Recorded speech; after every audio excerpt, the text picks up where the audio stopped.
That's the other thing. All prairie dogs have the bubonic plague.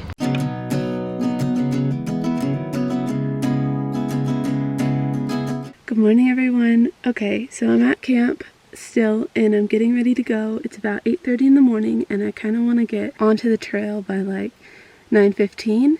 And I just looked and the trail is the most busy, so or it says on it busiest trail, so we're gonna try and work on that and get breakfast going and just head out there so that I can get some good views and everything and not be neck to neck with other people, because like on Angel's Landing it was stressful. I think was the best word to put on it. It's just stressful, so I don't want to be on another stressful trail. All right, let's go.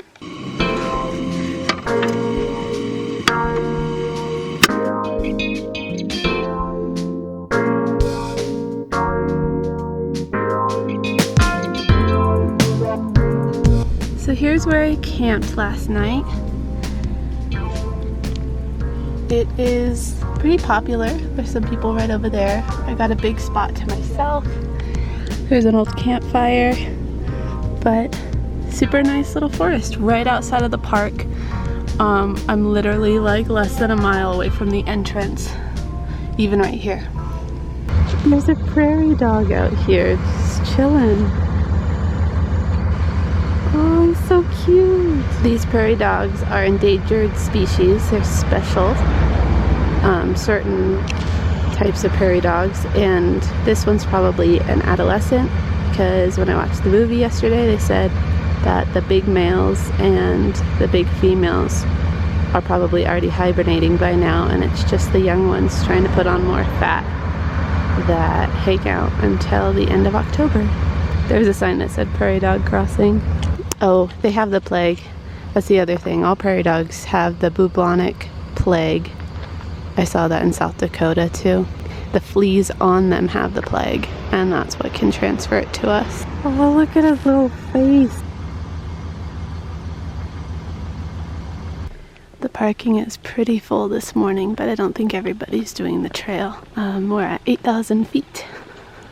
It's about 9:30 this morning, and it is not that cold actually, so I'm excited. I'll probably have to shed a layer by the end of the trail. That is a-okay with me. The couple that I talked to yesterday about doing this trail said that it got pretty warm, even though they started it in the morning.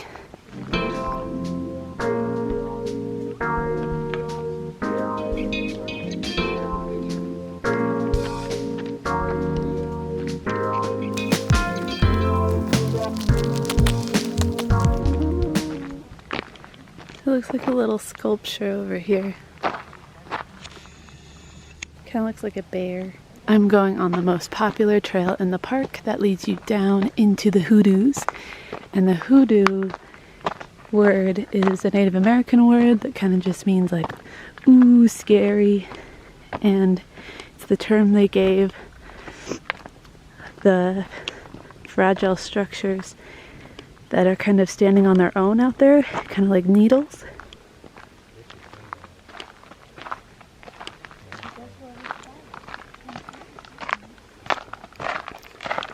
This is so cool, guys. I'm so excited to be going down here. Look at that view.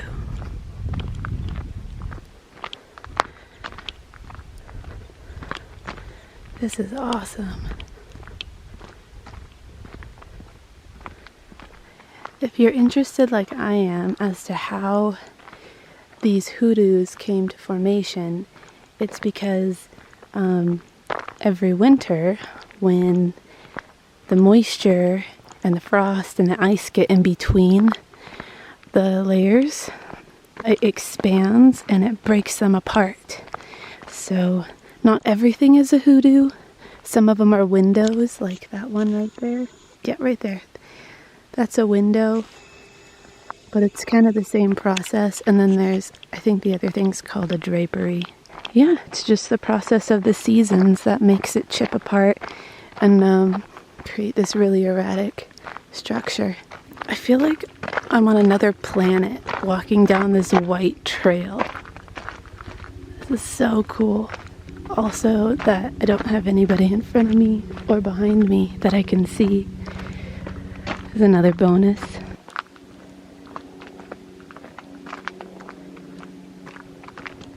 Look at these. They're so cool.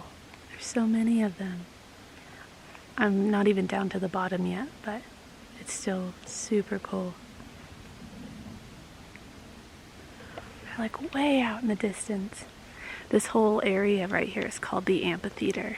They've got quite a few viewpoints dedicated to just looking at this portion of the Bryce Canyon, which Bryce Canyon was named after a Mormon settler back in the 1800s. He made a ditch so that the water could travel down to the arid lands that they were living in, and so they called it Bryce's Canyon, and then the name stuck, so it's Bryce Canyon.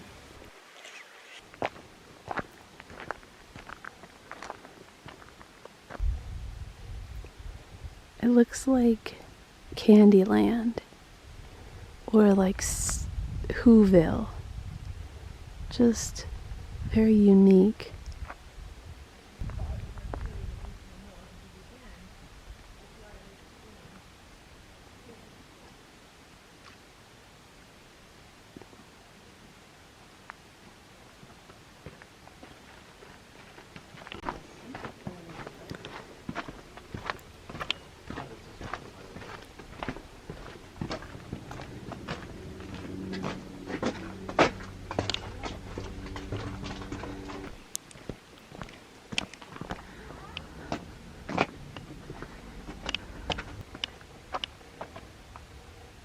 So there's a formation that looks like Queen Victoria, and that's why they gave this name the Queen's Garden Loop. So we're gonna go see if it actually does look like Queen Victoria.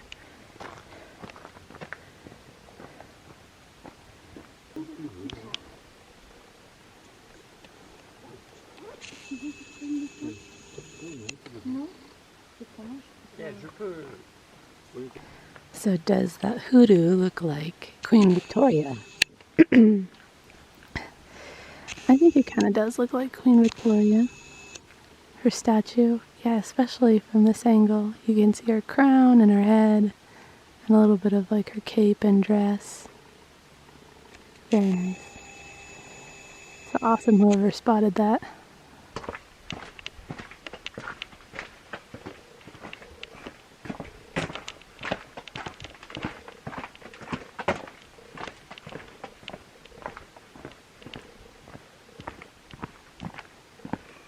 We are getting towards the bottom, but I still have about 1.5 miles to go before I get to Sunset Point, because I started at Sunrise Point. They kind of make it easy for you there. And there's a spot called Wall Street, but I don't know if it's open. And then I'll follow the rim trail back to Sunrise Point from Sunset Point. It shouldn't be too far of a walk.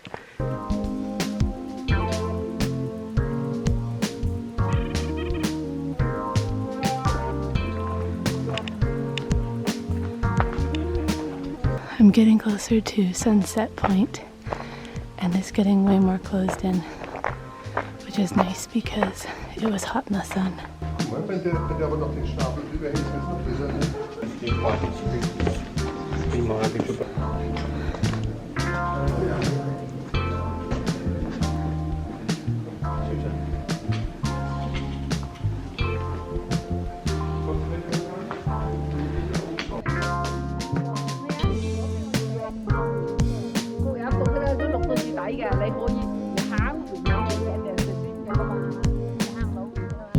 That's just where I went through, all the way down there, Wall Street. I'm at the end of the trail, as you can tell. I'm out of breath.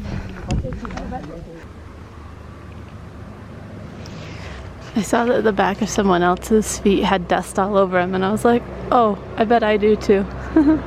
So I just finished the trail, and there's this general store up at the Sunrise Point, so I got a drink. It was $4 for that, and pretty much everything in there was ridiculously priced. It was $1 for a single potato. But that's just how it is. So now I'm gonna regroup, see what's next. I wanted to go hang out at the visitor center, but I don't think I'm gonna do that now. I think I might just head out because The visitor center is the only place that has Wi-Fi around here, but I don't think I need it. And the next stop is to go through Escalante and Boulder. I'm not doing the Junior Ranger program in this park because it is so extensive, and I don't want to dedicate so much time to it. So we're gonna move on. I still learned a lot because I sat through part of the video. It's a super beautiful national park. I highly recommend it to anybody. I am now headed out of the park. I just took a picture with the sign, Bryce Canyon, and I'm going to go check out Capitol Reef. It's about 3 hours away.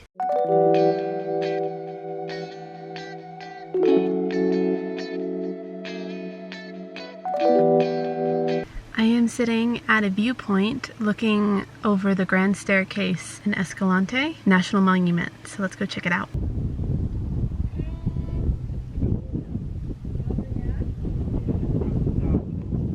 There's a fiddle player over there at the lookout. She's really good.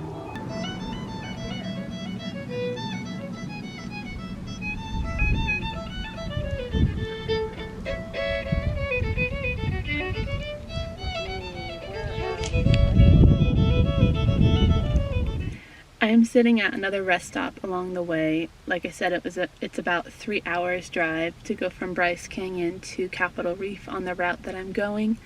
And so I'm on Boulder Mountain at, I think it's called Larb Hollow Overlook. It's really nice lookout, and I think straight ahead of me is Capitol Reef. So this is the view at the Larb Hollow rest stop.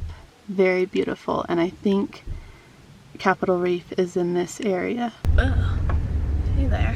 Hey there, hi there, ho there. I wanted to also say that this route does an excellent job of pull-offs for all the views. There's 360 views the whole drive.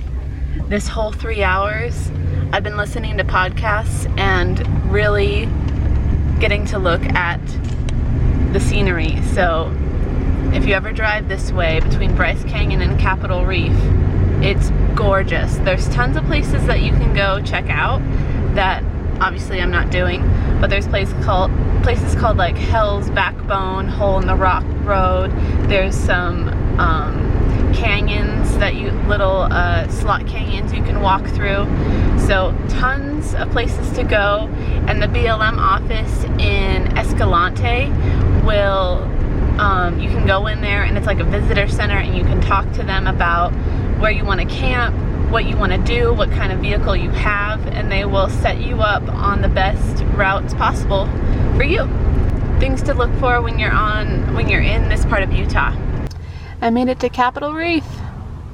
On we go. There's a lot of red rock around here.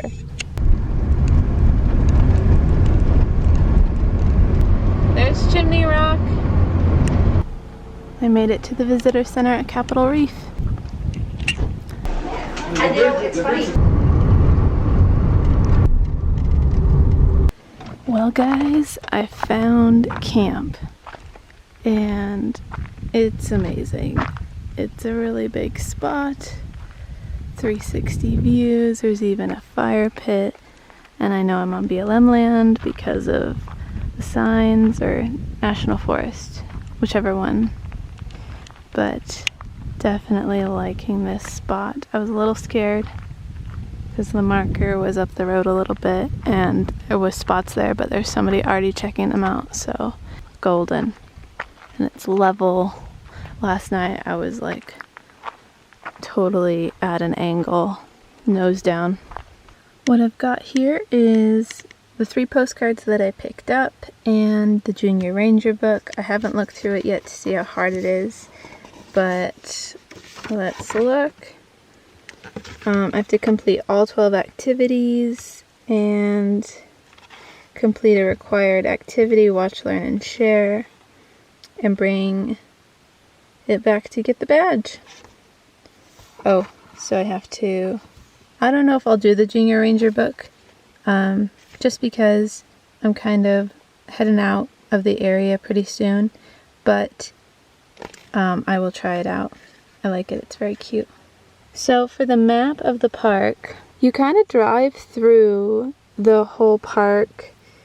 I came in on 24 from the west and I saw Chimney Rock. Drove to the visitor center where I picked this up and then kept going, and just after this point is where I'm camped. The only place that you have to pay is if you turn here at the visitor center and go down this road. This is a paid scenic route. I have my National Parks pass so I can drive on it and it's not a huge deal. If you wanted to just get a little sneak peek of Capitol Reef, you drive through a lot of the park on Highway 24. Here is my very interesting dinner for tonight. I'm going to do some couscous, chicken, and then this is butternut squash apple bisque. I have no idea if it's going to taste good, but I thought I'd show you anyways. Something I've been avoiding pretty intentionally is cleaning out my stove. It's gross, but I have an extra moment here that I can utilize and try and clean it. So here's the before, and then I'll show you the after. Alright, I cleaned it up. It's looking really good. It's not perfect, of course, but it's a lot better than it was before. As you can see, I'm getting ready to work on my computer, and it's getting to be about dusk around here. There's a couple people that park next to me, so it's a really good spot. Just gonna chill out for the rest of the night and then go back into Capitol Reef in the morning and check out a few things. So stay tuned for that. I want to thank you guys so much for watching this vlog, and please be sure to like and subscribe and hit that bell for notifications. If you have any questions about the areas I'm in, please leave them down in the comments and I'll answer them the best I can. You guys are awesome, and be sure to stay curious.